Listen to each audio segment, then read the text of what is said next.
Looking at old photographs from the mid-19th century, you get a strange, unsettling feeling. Before us are the grand avenues of St. Petersburg, Moscow, Paris, and other world capitals.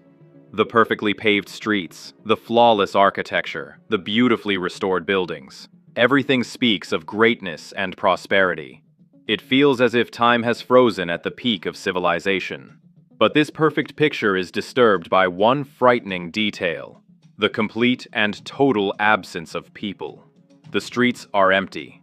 The squares are silent. The riverbanks are deserted. It feels like we're looking at giant, masterfully crafted movie sets after the film crew has left.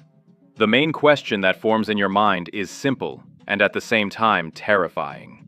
Where did all the residents disappear to? There is a simple and, at first glance, logical explanation that is often given by mainstream historians. It comes down to the limitations of early camera technology. The process of taking a picture required a long exposure time, sometimes lasting several minutes.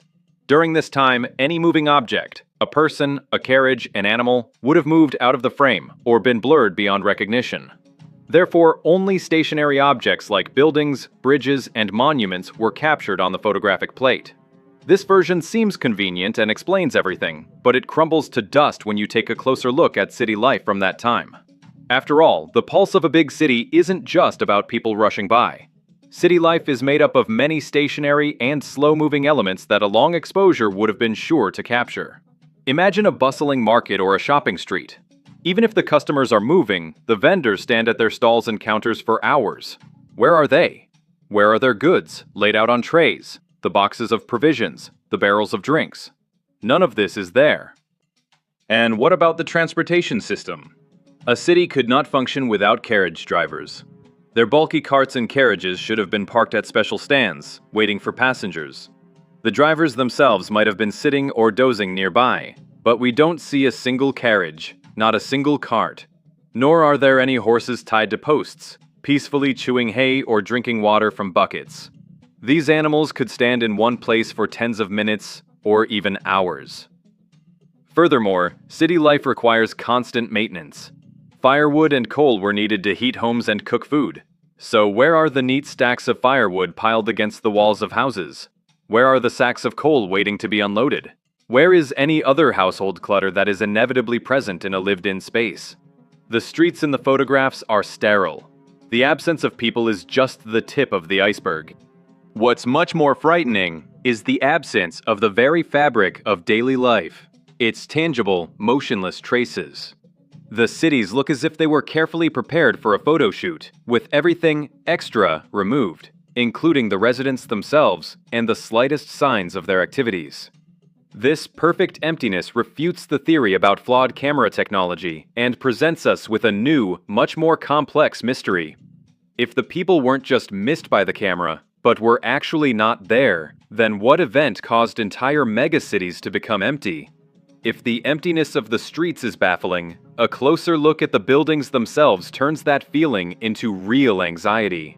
Our gaze involuntarily shifts from the deserted streets up to the facades of the buildings, searching for any small hint of a human presence. And it is here, in the details, that an even deeper and darker secret is hidden. The windows, which are called the eyes of a home, look blind and lifeless here. There is no hint of the coziness that daily life creates. We see no soft folds of drapes, no lace curtains, no humble flower in a pot on the windowsill. Those small details that turn a stone box into a home. The window openings gape like dark, empty rectangles, like the eye sockets of an abandoned skull. The same is true for the balconies. These small spaces, extending beyond the apartment, always serve as an extension of the home. People dry laundry on them, put out chairs or rocking chairs for the summer, or store things. The balconies in the old photographs are immaculately clean. They are merely architectural elements, devoid of any function. There are no clotheslines, no furniture, no resident stepping out for a breath of fresh air. The cities don't just look abandoned. They look as if they were never truly lived in. They give the impression of a grandiose model, meticulously assembled by a brilliant architect who forgot to breathe life into it. This is a world of facades, with absolute emptiness hiding behind them. But even these disturbing observations pale in comparison to the most irrefutable and convincing proof of the lifelessness of these cities. You just need to look up even higher, to the roofs. They are dotted with hundreds, thousands of chimneys. The architecture of that time tells us clearly, every house, every apartment was heated individually. Fire was the heart of any home. It was used to cook food and to heat rooms in the cold season. Smoke from a chimney was as essential a sign of life as breath is to a person. It was evidence that a hearth was warm inside the house, that dinner was being cooked, that a family was gathered in warmth and comfort. And here is where we find the main discovery. Not a single puff of smoke is rising from any of these countless chimneys. Not a thin trail, not a thick plume, nothing. The sky above the roofs is perfectly clear. One might assume the pictures were taken on a warm summer day when the stoves weren't lit. But this explanation doesn't hold up. First, food was cooked on fire all year round. Second, the climate in most European capitals is variable, and even summer has its cool days. But most importantly, it's statistically impossible to imagine that in a city of many thousands, or even millions, every single stove, both for heating and for cooking, was extinguished at the exact same moment is a scenario from science fiction. It would mean a complete synchronized halt to all life. The absence of smoke is the most eloquent marker. It tells us that the houses are not just empty, they are cold. The cities are not just sleeping, they are frozen in a deep, unnatural, suspended animation, as if their hearts had stopped long ago. Against this backdrop of all-encompassing, cold silence, any sign, no matter how insignificant, that breaks the pattern grabs your attention. And such anomalies, though extremely rare, do exist. They are like a faint light in the darkness, making you doubt for a moment the conclusion that the cities were completely lifeless. Gazing at the monotonous rows of sealed windows, you might suddenly notice on one facade a slightly open transom window. This simple, everyday gesture seems out of place in a dead city. The thought immediately arises, so, there is someone inside. Someone felt stuffy and let some fresh air into the room. This is a tiny, but potentially very important detail, hinting that not all the houses are equally empty. St. Petersburg presents an even more astonishing picture.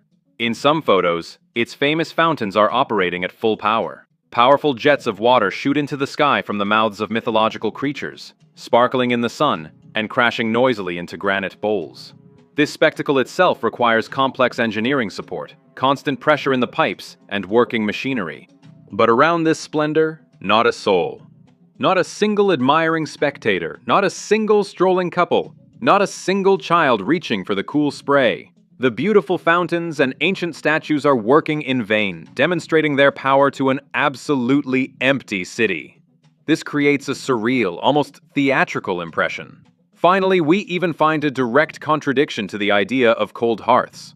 On one single photograph, among hundreds of others where the sky above the roofs is crystal clear, you can make out a barely visible, ghostly wisp of smoke rising from a chimney. It is so thin that it could easily be mistaken for a defect on the photographic plate or a scratch. But if we assume it is real smoke, then it becomes the most significant argument that life was, in fact, still flickering in the city.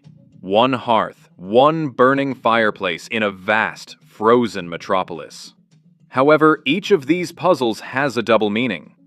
These glimmers of hope might just be false leads, guiding us in the wrong direction. An open window. Is it really a sign of presence? Or, on the contrary, is it a trace of a hasty escape when people fled their homes, forgetting such small details? Or perhaps it's part of a sanitation process, where buildings that had been empty for decades were being deliberately aired out before renovation work began? The same goes for the working fountains. Who are they working for? Perhaps not for the residents, who aren't there, but for engineers.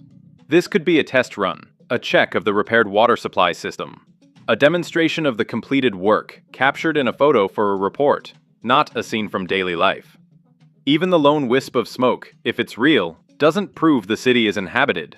It could be smoke from the campfire of a repair crew, or a watchman assigned to guard the empty quarter. A single lit stove against the backdrop of thousands of cold chimneys only emphasizes the overall lifelessness. These rare, ambiguous details are too few to conclude that the cities were populated. Rather, they create an impression of a transitional period, a period of inspection and preparation for something new. When the individual details come together to form a bigger picture, a completely different version of events begins to emerge. The very style of the photographs suggests that their main purpose was not to capture architectural beauty or convey the atmosphere of city life. The composition of the shots often lacks artistic flair. The photographer chooses angles that provide the fullest possible view of the streets, squares, and the condition of the buildings. This looks less like art and more like methodical, almost official documentation. The images feel like a technical record, a visual report intended for careful study. A key element of this report is the perfect condition of the cities. We see not just empty but impeccably clean streets. The pavements are swept, there is no garbage, and the building facades look freshly repaired, or at least brought into perfect order. The window openings, though empty inside, are fitted with new whole panes of glass. There are no broken windows, no dilapidated walls, no signs of the decay that would inevitably appear if a city were abandoned chaotically, and for a long time. On the contrary, everything looks as if a colossal amount of work has been done to restore and prepare it. The cities look as if they have been washed and groomed for an important event.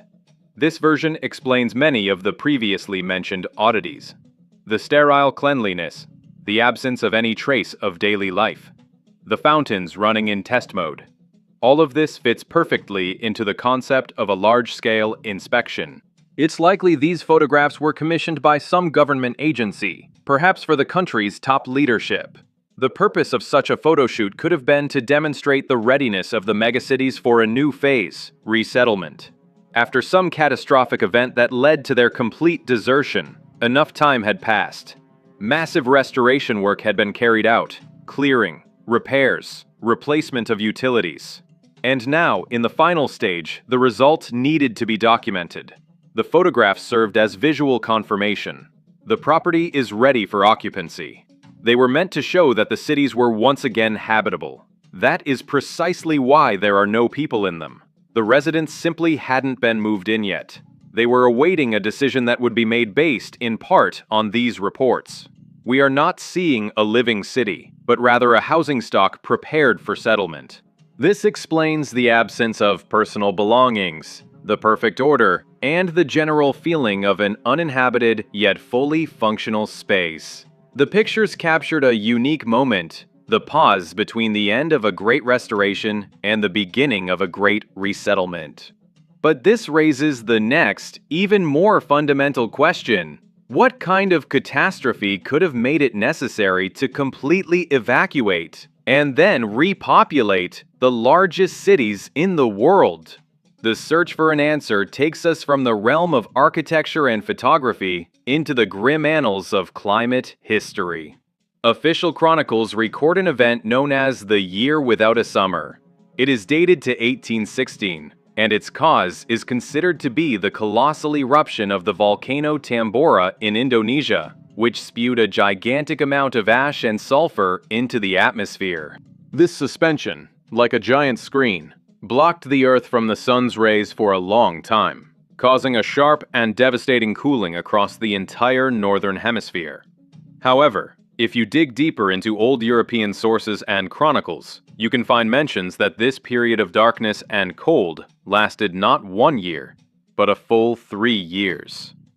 3 years without a proper summer. 3 years without sun. Today, we would call such an event a nuclear winter, and it doesn't really matter what caused it. A volcano, an asteroid impact, or something else. What matters is the fact. The planet was plunged into twilight. Evidence of this global cataclysm is preserved in European archives. They dispassionately record how food prices skyrocketed tenfold, how crop failures followed one after another, causing mass famine and riots. People, fleeing this icy apocalypse, moved en masse to the United States, hoping to find better conditions there. But the same gray sky and cold awaited them there too. This suggests that the phenomenon was truly global, and its icy grip had seized the entire northern hemisphere. And here, the most troubling question arises. What was happening in Russia? It's astonishing, but in official Russian history, there are practically no records of this period. It's as if the vast empire existed in an information vacuum, and the global cataclysm passed it by. Supporters of the traditional view would say, if there were no records, then nothing happened. But logic suggests otherwise. An event of this magnitude could not have had borders. If Europe and America were freezing, then Russia, with its much harsher climate, should have suffered immeasurably more. The absence of records could mean two things. Either there was no one left to record what was happening, or the evidence was so horrifying that it was later deliberately hidden or destroyed. Indirect but very strong evidence of the catastrophic situation in Russia is the direction of migration itself.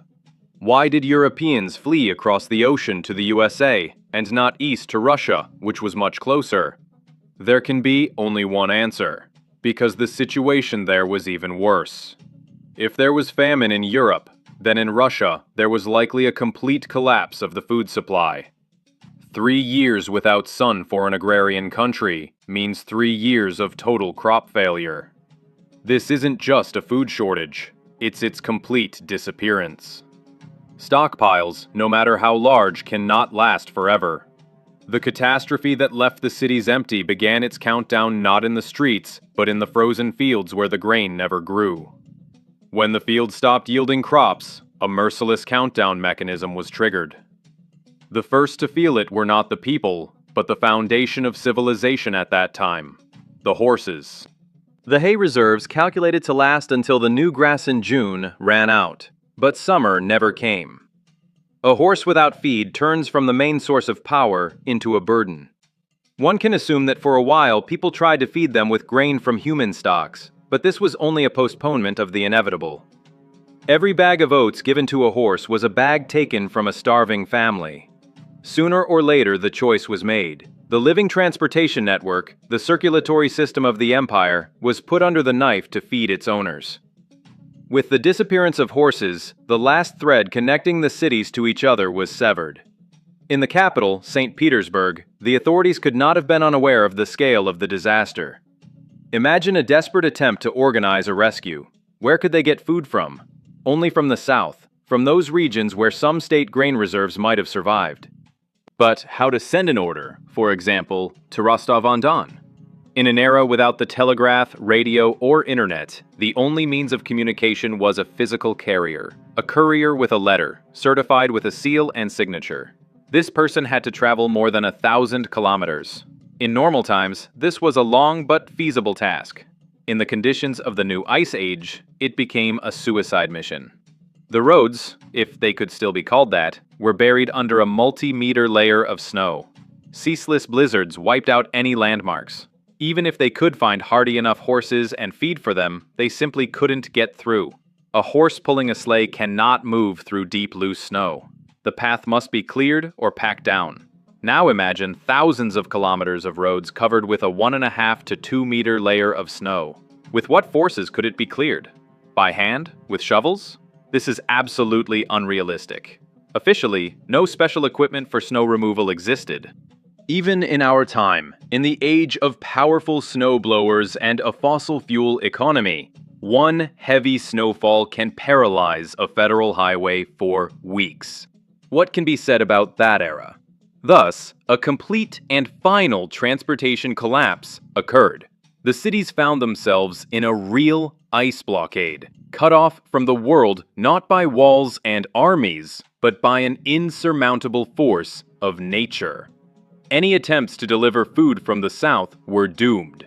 Caravans, if they were even sent, simply froze on the way, becoming icy monuments to the futility of human efforts.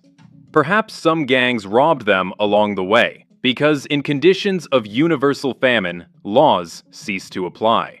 The delivery of large volumes of cargo in the summer was done by river, but now the rivers were bound by ice of unprecedented thickness. The empire, which had seemed monolithic and powerful, disintegrated into isolated, freezing enclaves. Each city was left alone with its fate, and that fate was terrible. Inside these ice traps, the next most horrific act of the tragedy began. When the cities turned into icy prisons, human nature, stripped of the veneer of civilization, revealed its darkest sides. Hunger is the great equalizer, erasing moral principles and social norms. The first bastion to fall was that of gastronomic decency. What was previously considered inedible or food for the poor became an object of desire. It is in such eras that recipes are born which later, in times of plenty, might be romanticized and called delicacies. Frog legs, snails, cheese covered in thick mold, all these are traces of a desperate struggle for survival, when any source of calories became priceless. All the cats and dogs were eaten. Rats became a coveted prey. But when even this meager food ran out, humanity crossed the final line. Deep in the Paris catacombs, among the neatly stacked bones of millions of people, researchers find gruesome evidence from that era. On some human remains, there are distinct marks left by human teeth. This is silent but eloquent proof that in the agony of hunger, people turned to the most terrible of all possible food sources. In this struggle for life, the social structure completely collapsed. The strong and ruthless formed packs, turning into real gangs. Their targets were food warehouses, the cellars of rich houses, any place where some stock of food might still remain. The city streets became an arena of a silent and brutal war, where the right to life was determined solely by brute force. In this atmosphere of total collapse, those who still had strength made the only right decision: to flee. But not to other cities, which were just the same traps, but away from civilization, into the forests. The forest, which had previously seemed wild and hostile, now became the last refuge and hope for salvation. There, one could try to shoot an animal or catch a bird, and most importantly, there was firewood. Trees provided the means to make a fire, to get warm and not freeze to death in this icy world. A mass exodus from the cities began. The young and strong left, leaving behind the elderly, the sick, and the children who were unable to make this arduous journey. The cities rapidly filled with the bodies of those whose lives had come to an end. There was no one to bury them. They remained in their cold apartments, on the snow-covered streets, in public buildings. 3 long, dark years passed, and one day the sun returned. The icy grip of winter loosened, and the snow began to melt. But this long-awaited warmth brought not salvation, but a new, even more terrible turn in the catastrophe. Thousands of bodies, preserved by the frost, began to decompose. The cities filled with an unbearable stench. Meltwater, mixing with the products of decay, poisoned the wells and springs. Widespread epidemics began. The decaying remains attracted packs of wild animals, which became the new masters of the deserted streets. It became impossible to live in these cities. They had turned into gigantic burial grounds, breeding grounds for infections. Even the few who managed to survive the hunger and cold were forced to stay far away from them. Decades had to pass before nature and time could do their work, and the first attempt could be made to bring these cursed places back to life. Following the physical decay of the cities, the epidemics, and the return to savagery came the most profound and irreversible consequence: the breaking of the great chain of human memory. In any catastrophe, the most vulnerable are the first to go, the elderly and the infants. But in this tragedy, their departure was more than just a statistic. It was a double blow to the very essence of civilization. With the elderly went living memory, the carriers of knowledge, traditions, crafts, family histories, and life experience itself. Every elderly person whose journey ended in a cold house was like a library burned to the ground, taking with them into oblivion unique knowledge that could never be passed on. At the same time, the future was also gone. Children and infants, lacking the immunity and strength to fight the elements, left this world, leaving behind a gaping demographic void. The few children who miraculously survived became a lost generation in the most literal sense of the word. Left without parents, without grandparents, they grew up not knowing their past. Who were they? What was their family name? Who were their ancestors? What was this huge and now frightening city all about?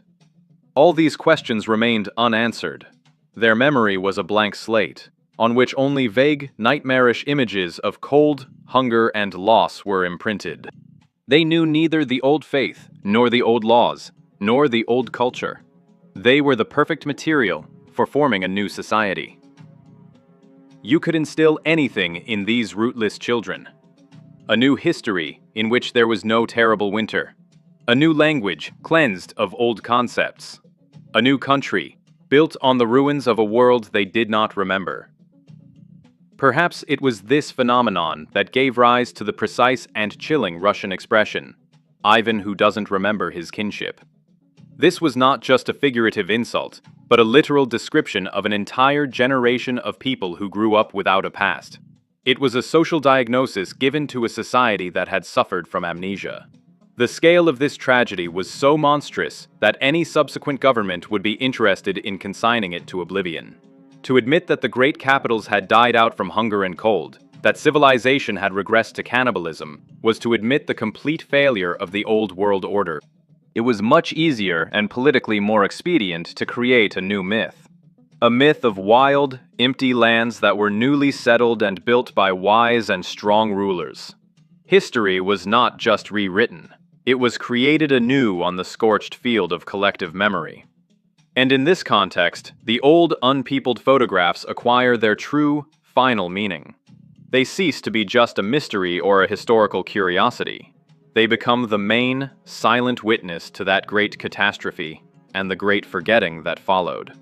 They are the only surviving proof, a document from that terrible era that escaped censorship and editorial revision.